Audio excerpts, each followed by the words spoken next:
வணக்கம் மேம். வணக்கம் sir. Ma'am, உங்களை பத்தி நேயர்கள்ட்ட சொல்லுங்க. நான் Hasina Begum, computer science teacher. Ma'am, இன்னைக்கு வந்து இப்ப நம்ம இருக்கிற ஏரியா வந்து திருப்பரங்குன்றம், சரிங்களா? திருப்பூர்ல நம்ம இருக்கோம். ஆமா. இப்ப அந்த திருப்பரங்குன்றத்துல நம்ம இருந்து நியூஸ் சேனல் பார்த்துருக்கோம். நியூஸ் சேனல்ல இன்னைக்கு தமிழ் நியூஸ் 24/7 சொல்லி அந்த நியூஸ்ல ஒரு முக்கியமான விஷயம் போட்டிருக்காங்க. ஆனா அத நியூஸை கேட்டு கணினி ஆசிரியர் வந்து ரொம்ப பதட்டமா இருக்காங்க. என்ன காரணம் அப்படின்னா, அவங்களே சொல்றதுதான். கெல்ட்ரான்ல வந்து நியமனம் பண்ணிருக்காங்க அப்படி சொல்லி பேட்டி கொடுத்துட்டு இருக்காங்க. அந்த ஆசிரியர்களை நீங்க எப்படி நினைக்கிறீங்க? சார், அவங்க வந்து ஆசிரியர்களே கிடையாது முதல்ல. இன்னைக்கு சென்னையில வந்து ஒரு போராட்டம் நடந்திருக்கு. 6000 பேர், அதாவது ஏஐ முடிச்ச ஏஐ பணியில் இருக்கக்கூடிய 6000 பேர் வந்து போராட்டம் நடத்தியிருக்காங்க. அட்மினிஸ்ட்ரேட்டர் கம் இன்ஸ்ட்ரக்டர் அப்படின்னு அவங்க தங்களை அறிமுகப்படுத்திக்கிறாங்க. அவங்க சொல்லும் போதே சொல்றாங்க, நாங்க 9700 ரூபாய் மாத சம்பளத்துக்கு கெலட்ரான்ங்கிற தனியார் கம்பெனி மூலமாக பணி நியமனம் பண்ணப்பட்டிருக்கோம் அப்படின்னு சொல்றாங்க. அதே மாதிரி ஐசிடி இன்ஃபர்மேஷன் கம்யூனிகேஷன் டெக்னாலஜி இதை வந்து சென்ட்ரல் கவர்மெண்ட் தமிழ்நாட்டுக்கும் கொடுக்கணும்னு சொல்லி சமக்கிர சிக்ஷா மூலமா அறிமுகப்படுத்தியிருக்கு. இதுக்காக நிதியும் ஒதுக்கி இருக்கு. அந்த நிதி ஒதுக்கி அவங்க எடுத்துக்கொண்டு வந்த திட்டம் வந்து யாருக்கு அப்படின்னா, நகர்ப்புறத்திலும் கிராமப்புறத்திலும் இருக்கக்கூடிய அரசு பள்ளிகளில் படிக்கக்கூடிய மாணவர்களுக்கு உயர்தரமான கல்வியும் டிஜிட்டல் எஜுகேஷனும் பயிற்றுவிக்கணும் அப்படின்னு சொல்லி அறிமுகப்படுத்தியிருக்காங்க. ஆமாங்க மேடம். அதுக்கு பணியமர்த்தக்கூடிய ஆசிரியர்கள் யாரா இருக்க முடியும்? பிஎஸ்சி கம்ப்யூட்டர் சயின்ஸ் முடிச்ச பிஎட் ஆசிரியர்கள் தான் இருக்கணும். கண்டிப்பா மேடம். ஆனா தகுதி இல்லாதவர்கள் தான் இன்னைக்கு சென்னையில போராட்டம் பண்ணியிருக்காங்க சார். சரிங்க மேடம். அவங்க போராட்டம் பண்றாங்க, நம்ம பார்த்துட்டு தான் இருக்கோம். அந்த மாதிரி இருக்க காலகட்டத்துல நம்ம அப்படிதான் இருக்கோம். அப்படி இருக்கும்போது நீங்க தமிழக அரசுக்கு என்ன வேண்டுகோளா வைக்கிறீங்க? இந்த போராட்டத்துல பங்கேற்றிருக்கக்கூடிய ஏஐ அட்மினிஸ்ட்ரேட்டர் கம் இன்ஸ்ட்ரக்டர் அப்படிங்கிறவங்க கணினி, அதாவது கம்ப்யூட்டர் சயின்ஸ் படிச்சவங்க கிடையாது, அவங்க டீச்சர்ஸும் கிடையாது, ஆபீசர்ஸும் கிடையாது. அவங்கள கெலட்ரான் கம்பெனி, தனியார் கம்பெனி எப்படி பணியமர்த்தினாங்க, எதன் கீழ் பணியமர்த்தினாங்க, அவங்க சில விஷயங்களையும் சொல்றாங்க. 40,000 ரூபாய் மாத வருமானம் சொல்லி எங்களை சேர்த்தாங்க. 3 வருடம் ஆகுது, எங்களுக்கு 9700 ரூபாய் தான் வருமானம் வருது, மாத வருமானம் அப்படின்னு. நீங்க ஏங்க அந்த பணிக்கு வந்து எங்களை அமர்த்த வேண்டிய பணியில நீங்க எந்த தகுதியில உள்ள வந்தீங்க? இன்னைக்கு நீங்க அங்க போய் கூச்சலிட்டு உங்களுடைய ஆதங்கத்தை வந்து வெளிப்படுத்துறீங்களே, நீங்க பொய்யானவர்கள்னு உங்களுக்கே தெரியாதா? உண்மை வந்து இங்க இருக்குங்க, உண்மை இங்க இருக்கு, மௌனமா இருக்கு. அதனாலதான் உங்களோட ஆட்டம் வந்து அங்க நடந்துட்டு இருக்கு. இத வந்து பள்ளி கல்வித்துறை வந்து கவனிக்கணும். அவங்க பேசக்கூடியது, அவங்க சம்பந்தப்பட்டு பேசக்கூடிய எல்லாத்துலயும், அதாவது 40,000 ரூபாய் மாத வருமானத்துல இருக்க வேண்டிய கணினி ஆசிரியர்கள் நாங்க, ஐசிடி திட்டத்தின் கீழ் பணியமர்த்தப்பட வேண்டியவங்க நாங்க. இதுல கெலட்ரான் கம்பெனி இவர்களை பணி அமர்த்தி இருக்காங்க. நான் ஒரே ஒரு கேள்வியை மட்டும் எனக்கு கேட்கணும்னு ரொம்ப ரொம்ப ஆதங்கம். என்ன கேள்வி அப்படின்னா, திமுக ஆட்சியில பள்ளி கல்வித்துறையில அன்பில் மகேஷ் பொய்யாமொழி அவர்கள், அவர் பொய்யாமொழி கிடையாது, பொய்மொழி தான், அவர்கள் என்ன செஞ்சிருக்காரு அப்படிங்கிறது வெட்ட வெளிச்சமா தெரியுது. அதாவது எந்த வித வெளிப்படத்தன்மையும் இல்லாம இவங்களை வந்து பணி அமர்த்தி இருக்கீங்க நீங்க. அவங்க சிபிடிங்கிறாங்க, சர்டிபிகேட் வெரிஃபிகேஷன் நடத்துறாங்க அப்படின்லாம் சொல்றாங்க. இதெல்லாம் எங்களுக்கு எந்த விஷயமும் எங்களுக்கு வரலையே. எம்ப்ளாய்மெண்ட் ஆபீஸ்னு ஒண்ணு இருக்கே, அதுல நாங்க பதிவு பண்ணி வச்சிருக்கோமே. இதெல்லாம் இருக்கும்போது நீங்க இன்னொரு விஷயத்தையும் பண்ணியிருக்கீங்க. வீட்டுக்கு ஒரு ஆளுக்கு வேலை வாய்ப்பு தருவோம்னு சொன்னீங்க இல்லையா போன ஆட்சியில? அப்படி வீட்டுக்கு ஒரு ஆளுக்கு வேலை வாய்ப்பு தந்த நீங்க அந்த 6000 பேரை பணி அமர்த்தி இருக்கீங்க. எதன் அடிப்படையில நீங்க பணி அமர்த்தினீங்க? ஒருவேளை உங்களுடைய தொண்டன் வீட்டுக்கே பணி அமர்த்திட்டீங்களோ அப்படிங்கிற ஒரு சந்தேகமும் எனக்கு எழும்புதுங்க. கண்டிப்பா மேடம். நீங்க ரொம்ப ஆதங்கமாவும் கோவத்திலையும் பேசுறீங்கன்னு தெரியும். நீங்களும் கம்ப்யூட்டர் சயின்ஸ் முடிச்சதுனால, அந்த பிஎட் கம்ப்யூட்டர் சயின்ஸ் பிஎட் முடிச்சதுனால 1 வருஷம்னா வெயிட் பண்ணலாம் சார், 3 வருஷம் வெயிட் பண்ணலாம் சார், கிட்டத்தட்ட 15 வருஷம். என்னுடைய பொண்ணு இன்னைக்கு 22 வயசாச்சு. என்னுடைய பெரிய பொண்ணுக்கு அவளே இன்னைக்கு ஒரு வேலைக்கு கிளம்புற அளவுக்கு ஆயிப்போச்சு. அப்படி இருக்கும்போது நான் இன்னும் படிச்சு படிச்சு படிச்சு படிச்சு படிச்சு தேர்வுகளை எழுதிக்கிட்டு தான் சார் இருக்கிறோம். எந்த தேர்வுலையும் சரி மேடம், தேர்ச்சி கிடையாது. சரிங்க மேடம். இப்ப நீங்க வந்து ரொம்ப கோவமும், ஆதங்கமும் நீங்க தெரிவிச்சிருக்கீங்க இந்த கலந்துரையாடல்ல. கண்டிப்பா உங்களுடைய வெற்றி உங்கள்ட்ட இருக்குன்னு தான் நான் சொல்ல வர்றேன். ஏன்னா, இப்பதான் கெல்ட்ரான் கம்பெனி சொல்லி வெளிய வந்திருக்காங்க. அப்படி வெளிய வரும்போது, அந்த கல்வித்துறையில பல ஊழல் நடந்திருக்கும். ஏன்னா, எத பேஸ் பண்ணி பண்ணாங்க? எப்படி பண்ணாங்க? என்ன செஞ்சாங்கங்கிறது கேள்வி எழும். இந்த கேள்விகளுக்கு அந்த அரசு கண்டிப்பா பதில் சொல்லி ஆகணும். அதுங்கிறது நமக்கு எல்லாத்துக்குமே தெரியும்.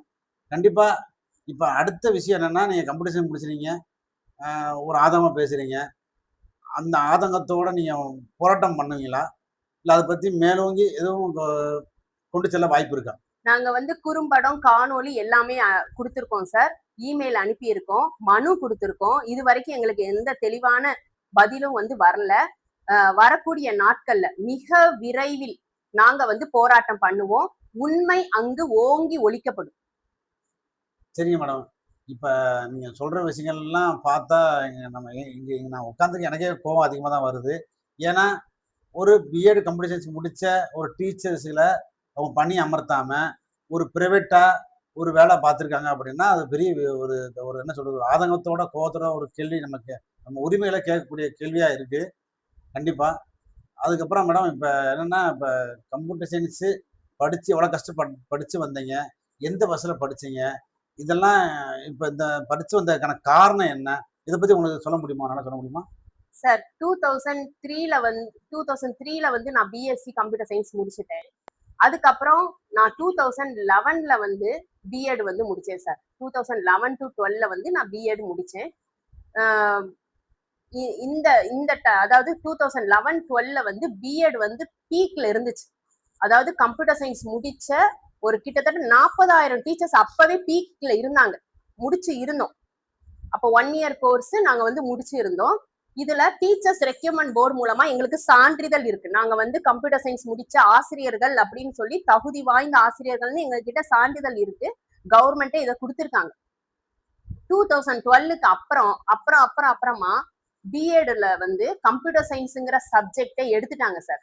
டெக்ஸ்ட் புக்க போடுறேன்னு சொல்லிட்டு ஏடிஎம்கே ஆட்சியில டெக்ஸ்ட் புக்கை போடுறேன்னு சொல்லிட்டு போட்ட டெக்ஸ்ட் புக்கு மாயமா மறைஞ்சு விட்டது. கம்ப்யூட்டர் சயின்ஸ்ல டெக்ஸ்ட் புக் இல்லாம ஆக்குனாங்க. அதுக்கப்புறம் கொஞ்சம் கொஞ்சமா டெட் உள்ள வந்துச்சு, டெட் 1 வந்துச்சு, டெட் 2 வந்துச்சு, டிஆர்பி எக்ஸாம் வந்துச்சு.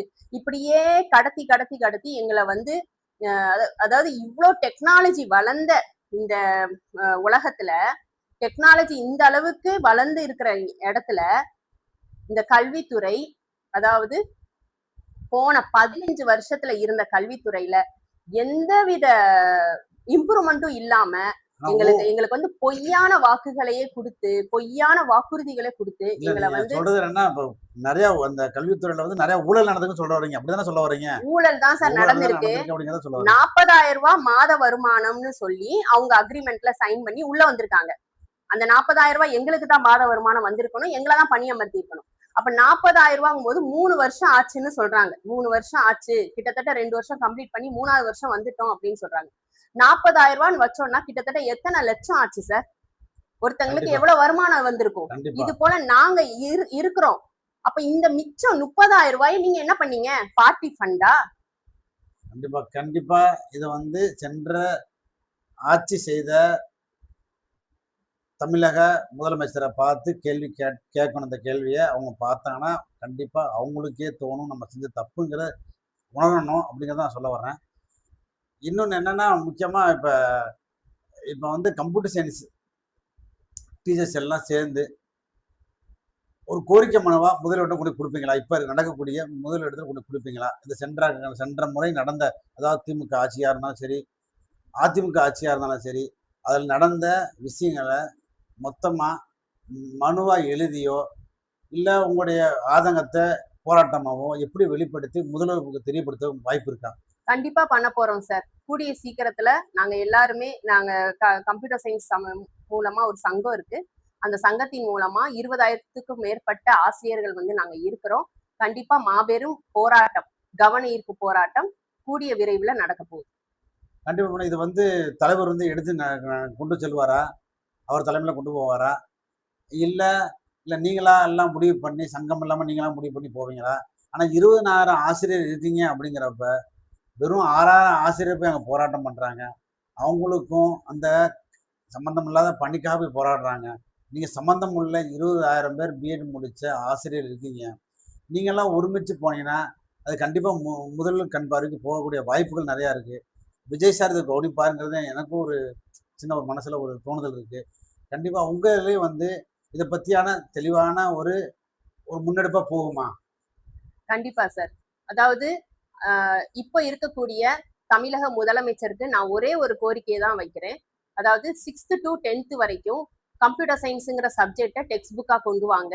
அதற்கு தேவையான லேபு, அதற்கு தேவையான ஆசிரியர்கள், அதாவது தகுதி வாய்ந்த ஆசிரியர்களை நியமிங்க. கூடிய சீக்கிரம் பண்ணுங்க சார். எங்களுடைய அதாவது பள்ளி கல்வித்துறையில எங்க சப்ஜெக்ட்டுக்கு அதாவது கம்ப்யூட்டர் சயின்ஸ்க்கு நடந்த மாதிரி எந்த சப்ஜெக்டும் நடந்திருக்காது. நடந்த மாதிரி அநீதி வந்து நடந்திருக்கு. எங்களுக்கு அது நடந்திருக்கு. டெக்னாலஜியையே ஹேக் பண்ணியிருக்காங்க சார். கண்டிப்பா மேடம். இது வந்து இந்த இவ்வளவு நேரமா வந்து நீங்க ஸ்பெண்ட் பண்ணி ஒரு கரெக்டா கேட்குற கேள்வி கரெக்டா சொல்லிருக்கீங்க. இந்த கோரிக்கைகளை இந்த வீடியோ பார்க்குற மக்கள் கண்டிப்பா கொண்டு போய் சேர்க்கணும். அதாவது இந்த திமுக ஆட்சியா இருந்தாலும் சரி, அதிமுக ஆட்சியா இருந்தாலும் சரி, பல விஷயங்களை இன்னைக்கு வந்து சிஎம் சார் அதை வந்து பார்த்துட்டு இருக்காங்க. விஜய் சார் வந்து பார்க்குறாரு. அதை வெளிக்கொண்டு வந்துட்டு இருக்காரு. இன்னும் நிறைய வெளியே வர வாய்ப்புகள் இருக்கு. மக்களாகி எங்களுக்கே தெரியுது. அது கண்டிப்பா கல்வித்துறையிலையும் அவர் பார்க்கணும். விஜய் சார் பார்த்து இதுக்கு ஒரு நல்ல ஒரு தீர்வு கணினி படித்த ஆசிரியர்களுக்கும் அதாவது பிஎட் முடித்த ஆசிரியர்களுக்கு பணி வாய்ப்பை கொடுத்து அவங்க குடும்பத்தை வாழ வைக்கணுங்கிறது என்னோட பணிவான வேண்டுகோள். மேடம் நீங்களும் சொல்லுங்க என்ன செய்ய உங்களுடைய கோரிக்கை இறுதியா என்ன சொல்லிடுங்க. தமிழக முதலமைச்சர் அவர்களும் பள்ளி கல்வித்துறை அமைச்சர் ராஜ்மோகன் சார் அவர்களுக்கும் எங்களது கோரிக்கை என்ன அப்படின்னா, கெலட்ரான்ங்கிற கம்பெனியுடைய தொழிலாளர்கள் கெலட்ரான் கம்பெனி மூலமா நடத்தப்படக்கூடிய அந்த டெண்டர் அதை வந்து நீங்க பேன் பண்ணுங்க சார், க்ளோஸ் பண்ணுங்க. 6th to 10th text book, computer சயின்ஸ்க்கு டெக்ஸ்ட் புக்கை வந்து பப்ளிஷ் பண்ணுங்க. அதுக்கான டீச்சர்ஸை வந்து பணி நியமனம் பண்ணுங்க சார். அதாவது பிஎட் முடிச்ச டீச்சர்ஸ், அதாவது தமிழ்நாடு ரெக்கமெண்ட் போர்டு மூலமா பிஎட் முடிச்ச டீச்சர்ஸ் நாங்க இருக்கிறோம். 20,000க்கு மேற்பட்டவங்க இருக்கிறோம். எங்களையே பணியமர்த்துங்க sir. Okay, thank you ma'am. Thank you so much. Thank you sir.